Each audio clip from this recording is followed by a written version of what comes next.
Online पैसे कमाने के काफी तरीके हैं, इसलिए आज मैं 5 अलग अलग तरीके ट्राई करूंगा और देखूंगा सबसे ज्यादा पैसा किधर बनता है। तो हमारा सबसे पहला बिजनेस है मीशो रीसेलिंग। इसका बेसिक आइडिया सिंपल है। तुम्हें एक ऐसा प्रोडक्ट फाइंड करना है जिसकी डिमांड हो और जो किसी जेन्युइन प्रॉब्लम को सॉल्व करता हो।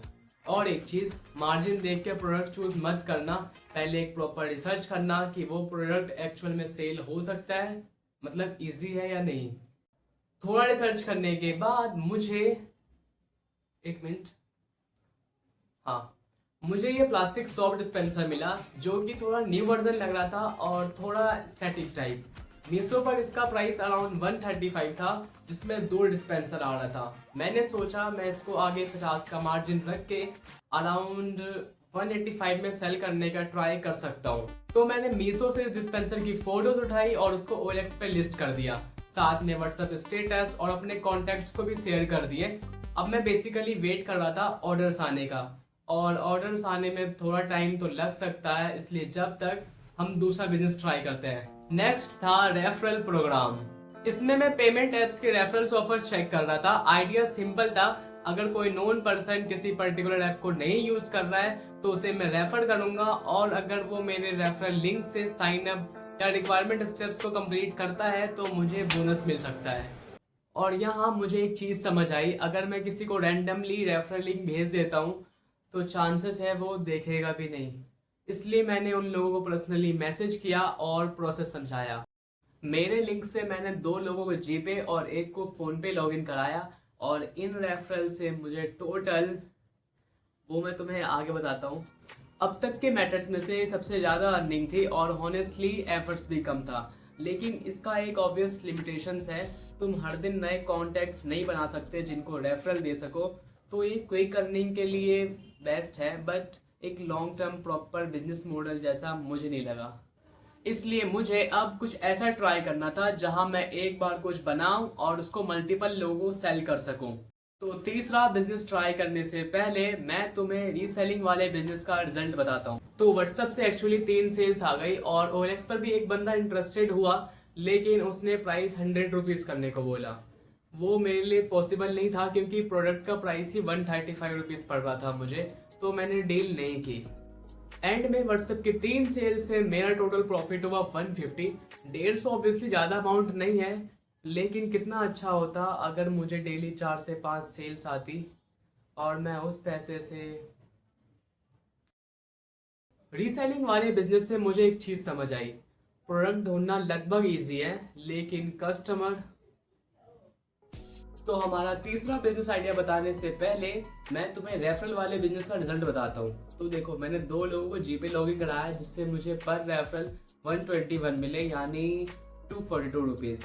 और मैंने एक को फोन पे लॉगिन कराया जिससे मुझे पूरे 200 रुपये मिले, यानी टोटल मैंने रेफरल से 442 रुपीज कमाए। तो हमारा तीसरा बिजनेस है डिजिटल दुकान। ये बाकी मेथड से थोड़ा डिफरेंट था क्योंकि यहाँ मुझे पहले कस्टमर नहीं, ऑडियंस बिल्ड करनी थी। मैंने फ्रीलांसिंग नीच चूज किया। मेरे पास ऑलरेडी एक इंस्टाग्राम पेज था जिसमें अराउंड 1000 फॉलोअर्स थे, तो मैंने एक्सपेरिमेंट वहीं से स्टार्ट किया। देखो, मेरा डिजिटल प्रोडक्ट बेसिकली एक 39 का फ्रीलांसिंग कोर्स था जिसमें मैं क्लाइंट्स कैसे ढूंढे उसका प्रोसेस एक्सप्लेन कर रहा था। अब स्ट्रेटजी ये थी कि मैं रील्स में फ्री में यूजफुल इंफॉर्मेशन दूंगा, जैसे क्लाइंट्स कैसे ढूंढे, आउटरीच कैसे करें, बिगिनर्स को किस तरह अप्रोच करनी चाहिए, और अगर किसी को डिटेल प्रोसेस चाहिए तो वो 39 का कोर्स ले सकता था। मैंने रील्स बनाना और प्रोडक्ट को प्रमोट करना स्टार्ट किया, लेकिन यहाँ मुझे एक चीज जल्दी समझ आ गई, कंटेंट बनाना और कंटेंट से सेल लाना दोनों सेम चीज नहीं है। व्यूज आ सकते हैं, लाइक आ सकते हैं, लेकिन इसका मतलब ये नहीं कि लोग ऑटोमेटिकली तुम्हारे प्रोडक्ट को बाय कर लें। मैंने भी काफी कंटेंट डाला था, लेकिन रिजल्ट में मुझे बस एक सेल्स मिली। ऑब्वियसली ये बहुत ज्यादा नहीं है, लेकिन इस मेथड से मुझे बिजनेस का एक इंपॉर्टेंट पार्ट समझ आया। तो अगला बिजनेस है फ्रीलांसिंग मिडलमैन। इसका कंसेप्ट शायद तुम्हें भी समझ आ गया होगा, यानी क्लाइंट मैं लाऊंगा, काम किसी स्किल्ड फ्रीलांसर से करवाऊंगा, और बीच का मार्जिन मेरा। मेरा एक दोस्त वीडियो एडिटर है, तो मेरे पास एक ऐसा पर्सन था जो एक्चुअल में एडिटिंग कर सकता था। अगर तुम्हारे पास ऐसा दोस्त नहीं है तो तुम एडिटर इंस्टाग्राम पे भी ढूंढ सकते हो, देन उनसे बात करो और क्लाइंट्स लेकर आओ। देन मैंने इंस्टाग्राम पर एक एडिटिंग पेज बनाया और फ्रेंड के प्रीवियस एडिट्स को वहां पोर्टफोलियो की तरह अपलोड करना स्टार्ट किया। मैंने कुछ कंपैरिजन टाइप की रील्स अपलोड की जिससे लोग एडिटिंग का डिफरेंस डायरेक्टली देख सके। फिर मैंने क्लाइंट्स के लिए आउटरीच करना स्टार्ट किया। अराउंड एक वीक में मेरे पास 2 क्लाइंट्स थे। पहले क्लाइंट ने एक रील के लिए 150 पे किया, वही रील मैंने अपने फ्रेंड को दिया और बीच का 50 रुपीज मेरा। सेकेंड क्लाइंट को भी रील बनवानी थी लेकिन मैंने उनसे 250 कहा बट उन्होंने बस 200 दिया। मैंने सेम वही करा, वो रील अपने दोस्त को दिया और बीच का 50 रुपीज मेरा। तो टोटल प्रॉफिट हुआ 100 रुपीज। और मुझे ये मॉडल काफी इंटरेस्टिंग लगा क्योंकि यहाँ मुझे खुद एडिटिंग नहीं करनी पड़ रही थी। लेकिन इसका एक डिफिकल्ट पार्ट भी था, क्लाइंट्स लाना। अगर तुम्हारे पास क्लाइंट नहीं है तो एडिटर होने का भी कोई फायदा नहीं। अब तक हमने 4 मेथड्स ट्राई किए हैं और अब लास्ट वाला मेथड थोड़ा डिफरेंट है। लास्ट में मैंने ट्राई किया इंस्टाग्राम पेज रीसेलिंग। बेसिकली एक पेज बाय करो और उसको बेटर प्राइस पर सेल करने का ट्राई करो। लेकिन यहाँ सबसे पहली प्रॉब्लम थी trust. Instagram page buy sell करते टाइम काफी स्कैम्स होते हैं, इसलिए मैंने रैंडम किसी को पैसे सेंड नहीं किए। मैंने पेजेस के ओनर्स को डीएम किया। कुछ रिप्लाईज आए और एक बंदे के साथ मेरी डील ऑलमोस्ट फाइनल हो गई, लेकिन बीच में मुझे वो कुछ, इसलिए मैंने डील कैंसिल कर दी। फाइनली मुझे एक पेज मिला जिसमें अराउंड 6000 फॉलोअर्स थे। मैंने उस पेज को 750 में बाय किया। देन मैंने उसके लिए बायर ढूंढना स्टार्ट। मैं इंटरेस्टेड बायर तक रीच करने के लिए पेज को प्रमोट कर रहा था और फाइनली मुझे एक बायर मिल गया। मैंने पेज 970 में सेल कर दिया। 970 माइनस 750 220 प्रॉफिट। और यहाँ एक इंटरेस्टिंग चीज थी, मैंने कोई फिजिकल प्रोडक्ट नहीं बेचा, मैंने एक डिजिटल एसेट को बाय और सेल किया।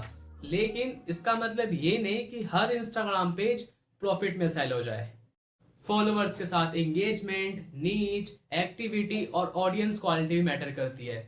अगर आप एक पेज बाय करते हो जिधर 10,000 भी फॉलोअर्स है लेकिन उस पर रीच सही नहीं है या उसकी नीच सही नहीं है तो वो पेज एक अच्छे प्राइस पे सेल नहीं हो पाएगा। तो 5 मेथड्स ट्राई करने के बाद मेरे रिजल्ट ये रहे और टोटल हुआ 951। सबसे ज्यादा पैसा रेफरल से बना, लेकिन मेरे लिए इसका मतलब ये नहीं कि रेफरल सबसे बेस्ट बिजनेस है, क्योंकि एक बार 500 कमा लेना और एक ऐसा सिस्टम बनाना जिससे तुम बार बार अर्न कर सको, दोनों अलग चीज है। तो अगर तुम भी ऑनलाइन अर्निंग स्टार्ट करने की सोच रहे हो तो ये मत देखो इससे कितने पैसे मिलेंगे, ये भी देखो कि तुम उस प्रोसेस को रियलिस्टिकली कितनी बार रिपीट कर सकते हो। मेरे लिए इस एक्सपेरिमेंट का एक्चुअल रिजल्ट 951 नहीं था। एक्चुअल रिजल्ट ये था कि मुझे अब पता है इन 5 मेथड में पैसे कहाँ से बनते हैं और प्रॉब्लम कहाँ आती है।